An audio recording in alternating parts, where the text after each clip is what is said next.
Welcome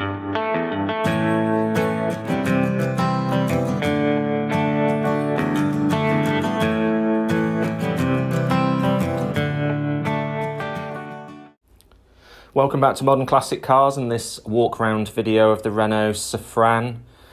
Just before we get started, I am going to make some references in this video and subsequent videos like the driving impressions one, where I'm making comparisons against rival cars of the time.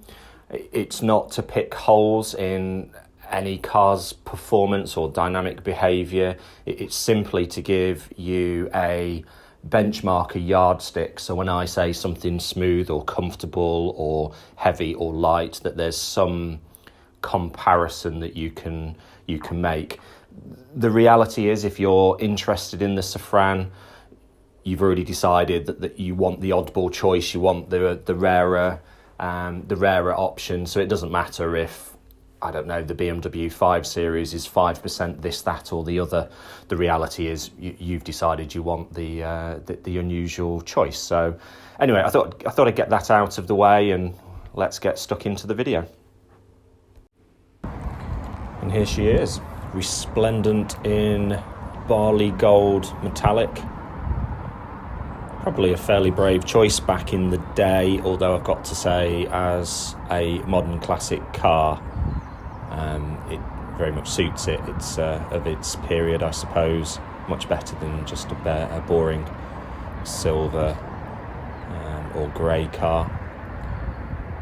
This car is a facelift car, so it's a facelift car from 1998. You can see the lights here and the boot trim are one of the major differences between the facelift and pre-facelift. The other being the nose, which we'll get round to in a moment. The styling, well, I suppose it's all subjective, isn't it? I like it. It does look a touch dated in certain areas. Here's the super sporty rear spoiler needed to provide all of the downforce for the 2.5 litre engine. You've got slightly squared off rear arches, similar to a Renault 25. Of course, most manufacturers have more sort of circular, if you will, wheel arches. This car's got matching brand new Dunlop tyres all round. We'll get into this in the driving impression video, but a 195/65/15 tyre is pretty small by any modern standards. Inside the arch is super lovely. This example's practically rust free, which, given that it's 25 years old, is pretty exceptional, I think. It's also lived outside. It hasn't been a garaged car, so we go 2.5 executive being the trim level. There's the front end that I mentioned. So that's the other part of the facelift. If you look at a facelift versus pre-facelift car, which we'll do now, you should see the differences.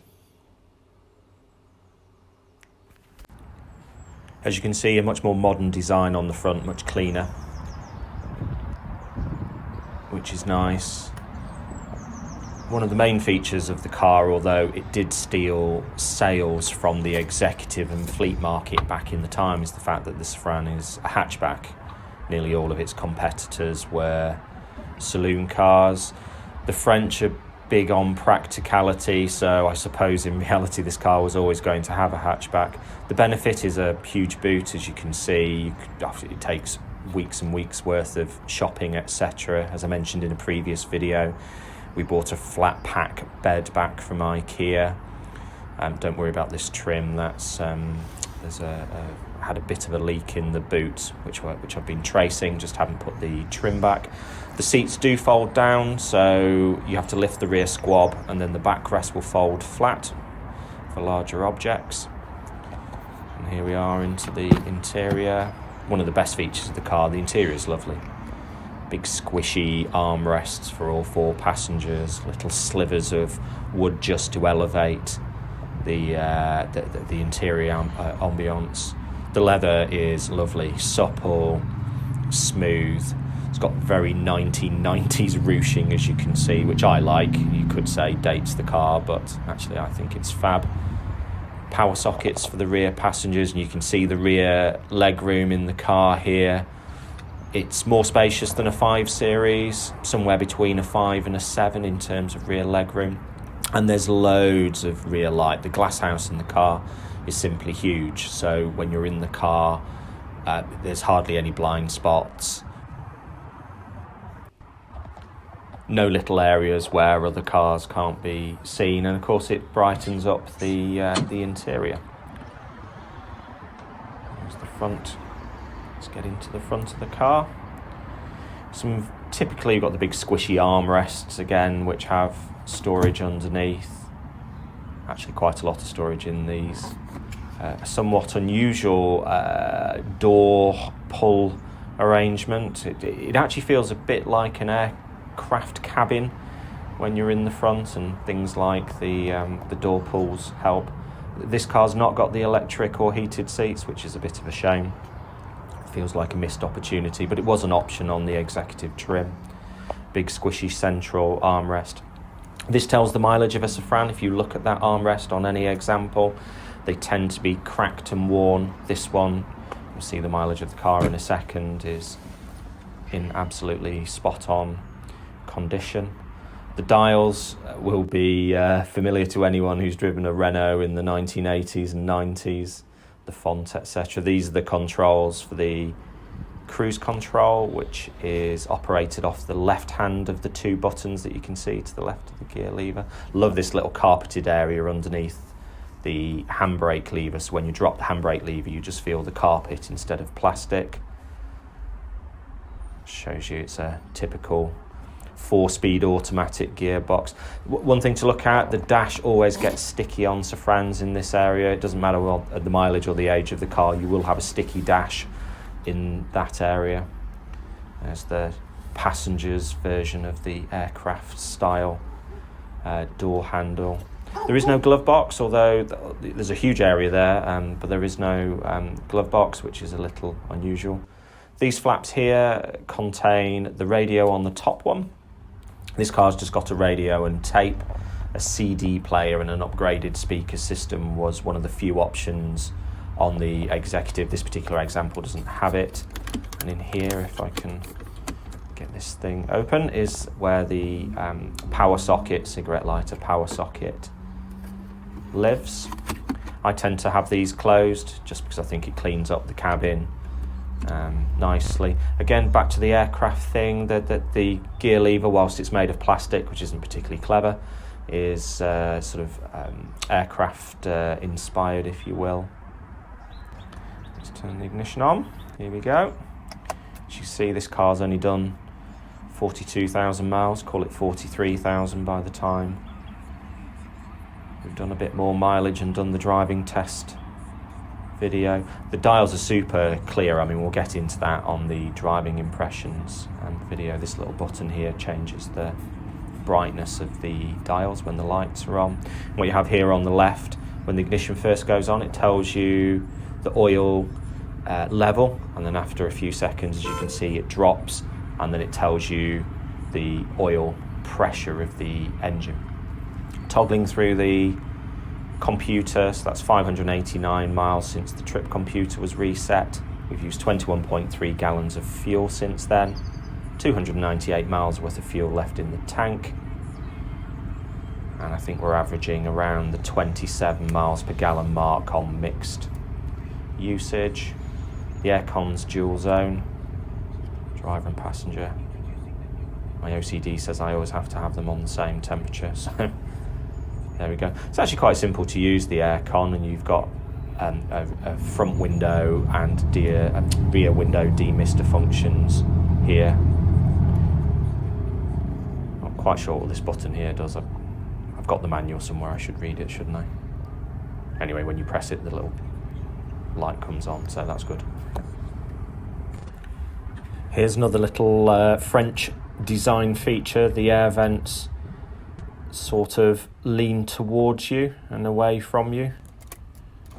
It's a interesting little design feature. On higher mileage cars, they tend to not stand up properly, but on mine they do. And here is my absolute favourite feature of the entire car, the talking computer. Welcome. The vehicle computer is now checking systems for you. Yeah, that is so retro cool. So we'll try and get him to say some other things now. Start the engine. Here we go. Rear right-hand door not closed. Yeah, I Driver's tend to agree door with that.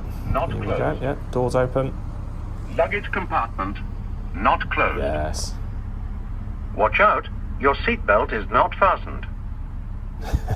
Fabulous. Excellent. So if you're looking at a Safrane, make sure the talking computer works because it's achingly cool. There's the dials again. Sound of the engine.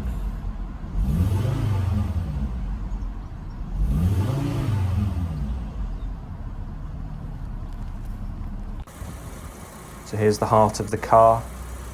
As I've said before, this car's fitted with the 2.5 litre 5-cylinder engine, although it says Renault, it's actually a Volvo engine. It's a 20 valve engine, naturally aspirated, there's no turbocharging or anything going on in here. 168 brake horsepower. And due to the weight of the car, it's around 9.9 seconds to 60, which sounds quite leisurely. But actually there's plenty of poke in the car. You don't really need any more performance than the 2.5 offers. We'll get into it in a bit more detail in the driving impression video, but short of the V6, this is certainly the engine to have. Engine bay in mine, as you can see, looks pretty tidy actually. Quite pleased with that. I have spent a bit of time cleaning it up, so it was quite dirty when I bought the car. We'll have a quick walk round now, a quick last walk round. I've got to say, when all the doors and boot and the bonnet are open, it is a handsome looking car. It does need to be clean though. It is one of those cars that when it's dirty or dusty, it doesn't quite present as well. That might sound odd, but it does look very smart when it's clean and looks quite dated when it's not. See the glass house there, just how much glass there is in the car, which keeps it nice and light and bright.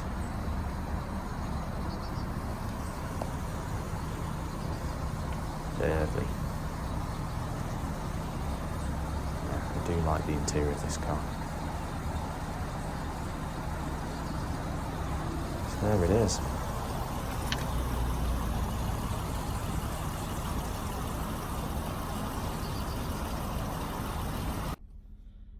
And so there she is, the Safrane.